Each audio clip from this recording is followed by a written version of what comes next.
Welcome to Backcountry Northwest. I am Dr. Telemark, your host for this video guide of selected ski and snowboarding tours in the Pacific Northwest.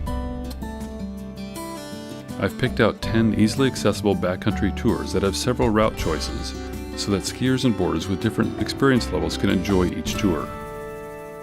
I hope that this video guide will draw you to the beauty and the excitement experienced by those of us who head out to the wilderness areas of our region during the winter months. This guide is designed to give you detailed information of selected tours around the Northwest that will whet your appetite for backcountry ski touring. Though many of the tours can be done with alpine touring, telemark, or snowboarding gear, the majority have been filmed and written for skiers. There are clearly many more tours that could be included, but I have selected ones that provide the classic experience of skiing the backcountry of the Northwest.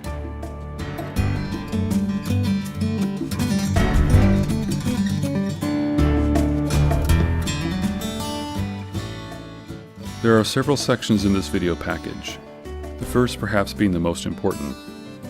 Section 1 reviews the basic backcountry skills you will need to travel safely in the backcountry. For many of you this will be a review, and for some who are just now moving into the backcountry, this will be essential new information. In Section 2 we will look at backcountry gear, focused primarily on ski touring. We will look at climbing skins, safety equipment, and backpacks. We'll touch on clothing, but there are many resources at your local outdoor goods store on what to purchase for your backcountry adventures. Section 3 is a guide to selected classic tours here in the Great Northwest. You will have a video travelogue and terrain maps that describe the tours. The tours vary in difficulty from novice to expert, though most have routes that allow for less challenging descent options for those who are new to traveling downhill in the snow.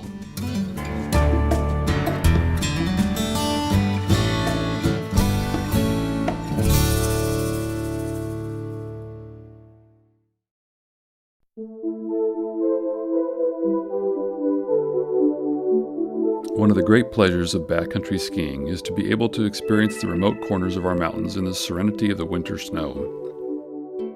The places you will go in your lifetime of ski touring will continue to amaze you if you take time to soak in the beauty of the landscapes that lay before you. As with many things, there is another side to the towering beauty of the mountains. With the deep snows that are deposited in our mountains every winter come inherent risks of traveling in what could be seen as inhospitable conditions. Part of becoming an experienced backcountry skier or boarder is to become skilled at reading terrain and reading maps. There are many stories of so-called experienced skiers who have died or lost body parts to frostbite before they were rescued. Usually they are skiing in unfamiliar terrain and without knowledge of how to read terrain or maps, and thus are unable to return safely to their start point. You don't have to learn map reading and terrain assessment in the dead of winter. You can do this year-round on your other outdoor trips. It is important to be able to interpret any scene in front of you and to correlate it with a map in your hand. If you cannot do this, then go with a guide when you ski or in a group with several others who can. There is a wide range of ability of people who think in 3 dimensions, which is what topo maps are all about. If you are gifted at it, it's easy, but if you are not able to see what others see on those squiggly lines on a map, then you'll need to work on it until you can. There are more hazards in the backcountry than simply avalanche hazards or crevasses. Small cliff bands, wind-drifted snowbanks, or cornices in deep gullies can cause trip-ending events from falls that otherwise would be preventable with good terrain reading skills. Seasonal changes also affect the safety of terrain. A slope covered with soft powder in winter may be perfectly safe, but on a cold summer morning could be compacted with frozen snow, where a single slip could send a skier sliding down into a boulder field at the bottom. Rock falls can also occur from high above, sending virtual missiles down compacted snow slopes, especially on our Cascade volcanoes in the spring and summer months.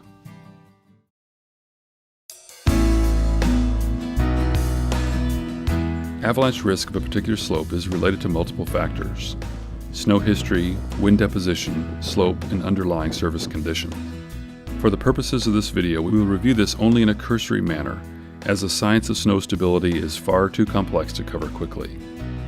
It is very important to recognize that knowing the snow, how the wind has deposited it on a particular slope, and understanding how to read terrain are all needed to assess the potential hazard of a given slope. No one factor can be taken in isolation. One of the most important skills to avoid avalanche risk is that of our route finding. Selecting a route that avoids avalanche-prone terrain is the most important step in never getting caught in an avalanche. The best information source for looking up avalanche forecasts and snow conditions in the Northwest is online at www.nwac.us. Use this site before venturing out on any backcountry ski tour. After reviewing the avalanche reports and slope aspects with the highest risk, review your route plan to ensure you are avoiding terrain features that would be likely to slide. Most deaths have occurred in high avalanche risk periods when people have been warned and yet they persist in traveling along a dangerous route. Common sense is still your greatest asset, as is your instinct about the conditions that day.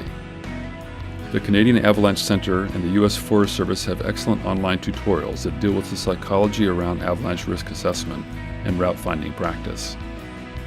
The tutorials are available on the web at www.avalanche.ca/cac and www.fsavalanche.com. A common field test to assess stability in the snow is the compression test. This test has its limitations in that it actually only tests the slope and the angle you cut your block into, but does reveal potential weak layers that could come into play on a similar aspect and angle slopes that you may ski. To see excellent video tutorials on performing the compression tests, the Roosh block tests, and other avalanche skills training, visit the National Forest Avalanche website at www.fsavalanche.com and open the Skills drop-down menu to tap into their great training tutorials.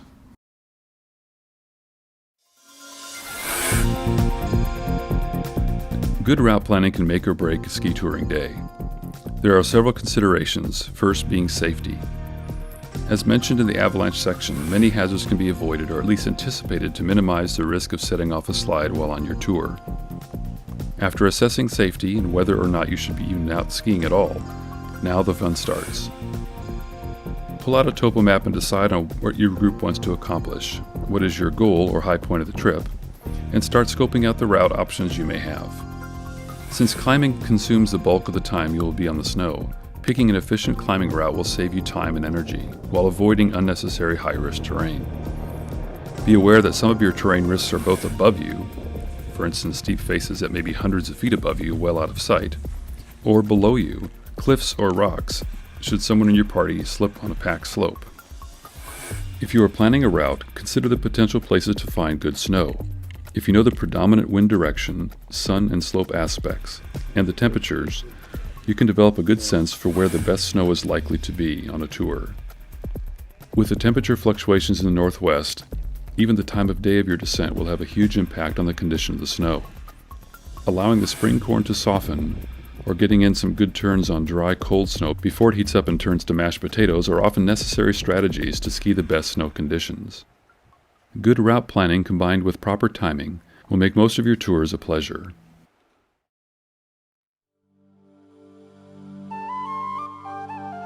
Your skis or your splitboard are excellent climbing tools.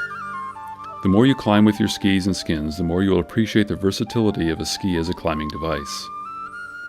We'll focus our time on climbing with skins, though there are some excellent waxless or fish scale skis that do very well, though they cannot climb as steeply as skins or a splitboard with skins. Climbing with wax, blister wax, or grip wax is also possible, but these waxes are most often used on tours that do not involve ski mountaineering ascents. Randonnée or alpine touring bindings and older telemark bindings have significantly different dynamics when climbing.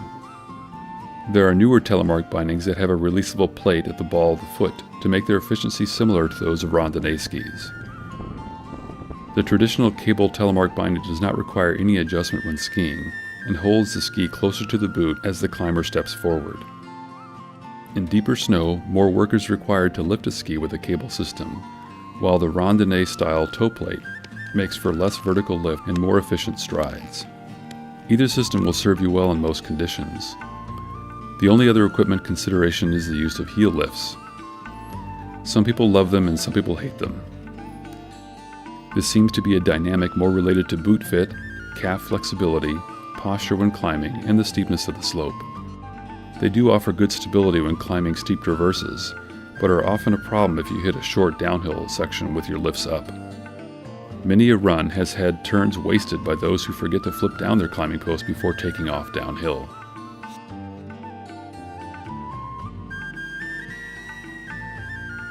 When climbing, try to keep your ski, and thus your skins, as flat on the snow as possible to maximize the traction of your skins.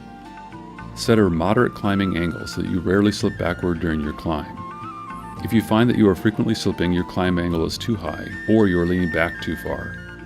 There are several kinds of strides or steps you can use for climbing. The diagonal stride, pushing one ski forward followed by the other ski with the next step, is the most common stride.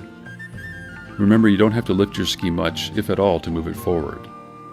It is easy to get in the habit of lifting your ski to slide it out forward, which increases the work of each step. This will matter on long tours as the day of climbing continues. Sidestepping offers a method to climb sideways up steep short sections, such as the sides of gullies or over mounds. Then there are blends of the two strides for traversing up rounded faces to a terrain feature. Any sidestepping usually involves firmly pounding your ski into the snow to create a platform to prevent slipping back down the slope. You'll find yourself switch-backing up slopes, which leads to the inevitable challenges of kick turns. There are 3 varieties of kick turns. All turns are easier to execute with a telemark binding, as the tail of the ski follows the boot without dropping into the snow. The uphill kick turn is most commonly used. Plant a pole slightly to the rear and down the slope of where you'll be finishing the kick turn. Most of the time you can simply take your inside ski and rotate it to the new direction just above the inside pole in the turn and follow it with your lower outside ski after you reposition your outside pole. However, the steeper the slope, the greater the turn angle, and the more challenging these steps become. The downhill kick turn is used on steeper terrain. Start by rotating the shoulders and upper body away from the slope, and plant a pole slightly uphill of the tail of your uphill ski, the anchor of the turn. Lean slightly uphill on the inside pole. Lift the downhill ski up, and while facing downhill, rotate the ski in the opposite direction as your uphill anchoring ski. Plant the ski just below your uphill ski. Weight the downhill ski, keeping the edge into the slope, and bring the uphill ski out and around so it aligns just below the downhill ski. There are variations of these turns that are often necessitated by conditions. Furthermore, good route planning can often allow for limited use of kick turns and make for a faster climb. A final, more rudimentary climbing technique is the herringbone, often used while skiing without skins. It is ideal for short stretches that are just too steep to climb without skins. Adding a bit of skating to these strides can increase your speed up low angle and moderate angle slopes.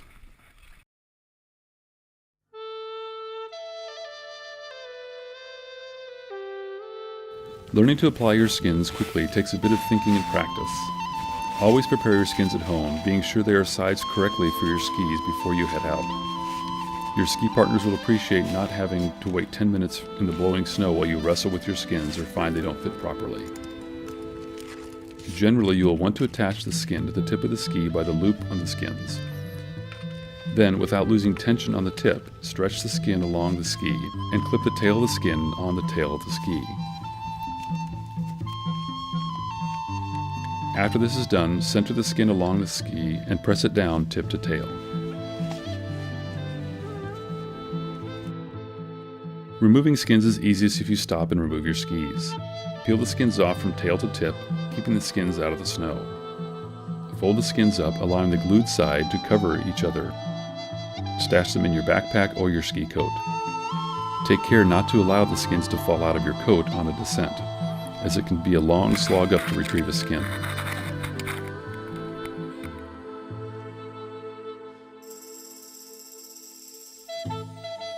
Understanding mountain weather is critical to survival if you are skiing in the backcountry. Failure to bring adequate protection from the weather is a common reason for hypothermia and death in backcountry travelers. Obviously, in the winter, the forces of mountain weather are less forgiving and require more attention than in the summer. The age-old phrase, "mountains create their own weather," and "mountain weather can change in an instant," are absolutely true. In the Cascade Range, a day can start with brilliant sun and balmy temperatures, but within a short time become a raging blizzard with plummeting temperatures. Always travel with enough layers to survive cold and the wind. It is always important to review the expected weather and avalanche report for the area that you'll be touring through.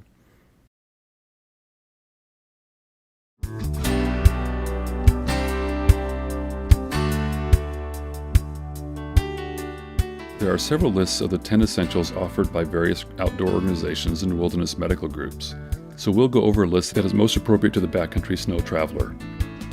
The top 10. Number 1, map. Number 2, compass. Number 3, sun protection, including sunglasses and sunscreen. Number 4, extra food and water. Number 5, extra clothing. Number 6, headlamp. Number 7, first aid kit. Number 8, fire starter. Number 9, matches or lighter. Number 10, a knife.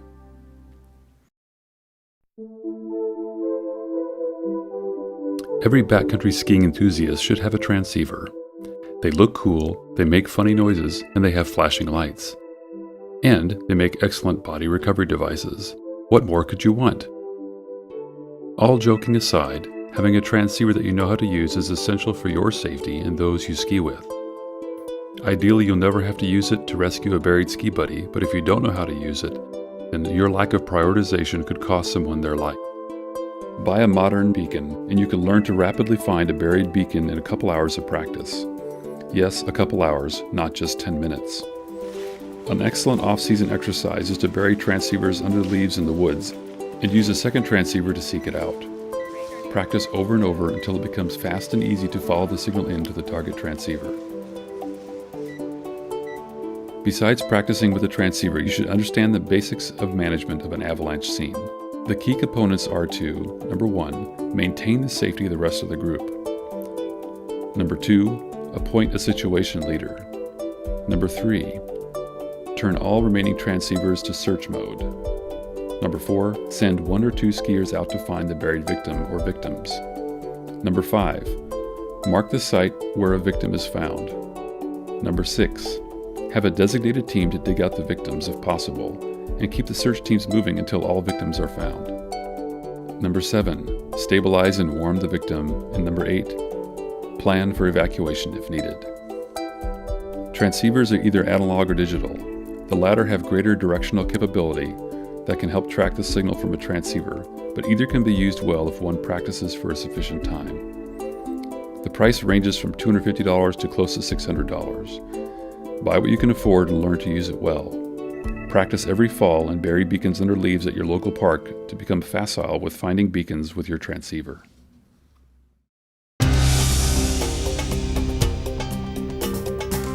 A good metal shovel is ideal for most backcountry conditions. Though slightly heavier than a hardened plastic shovel, they are not subject to breaking like a plastic shovel could on icy snow layers. Keep the shovel accessible in your backpack. Shoveling to retrieve a buried victim should begin below the victim at a distance about 1.5 times the suspected burial depth. Coming at the victim from the downhill side of the slope makes it much easier to move the snow away from the hole that you are digging. If 2 people are digging, one should assist the first shoveler by removing snow downhill from the hole that is being dug into the slope.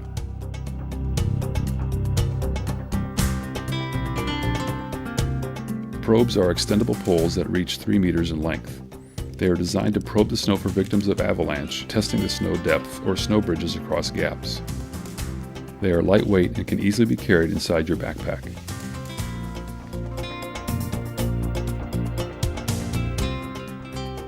You'll need a good quality ski touring pack to carry your safety gear, extra clothing, food, and water for your backcountry trips.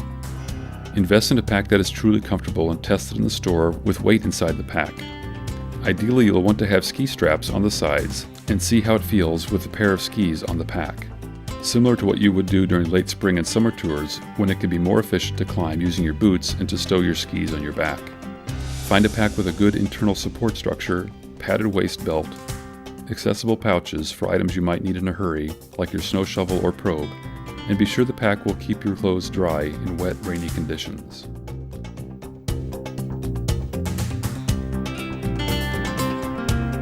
A reliable pair of skins is essential for climbing. The days of the old sealskin strips are long gone, but the synthetic skins are quite indestructible and very effective. Skins are now made very wide and can be trimmed exactly to fit your ski, though if you change skis, you can still use skins that do not fully cover the bottom surface.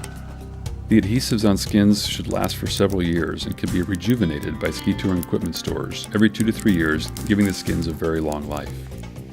If you find your skin glue is failing in the midst of a trip, there is glue available to apply in the field that can tide you over until you get back home. Duct tape is also an option, applied in several sections across the tip and tail and near the center. It can hold your skins on for hours until you are done climbing for the day.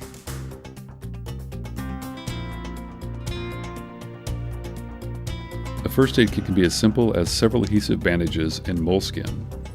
You can also have an elaborate multi-day kit with medications for treatment of mountain sickness, with suture kits and other similar, more advanced equipment. For most day trips, a small kit will suffice with some essential elements. Most of what you need in first aid is for cleaning and covering open wounds or for dealing with stabilizing an injured extremity. There are numerous books that offer specific suggestions based on the location, duration, and type of travel.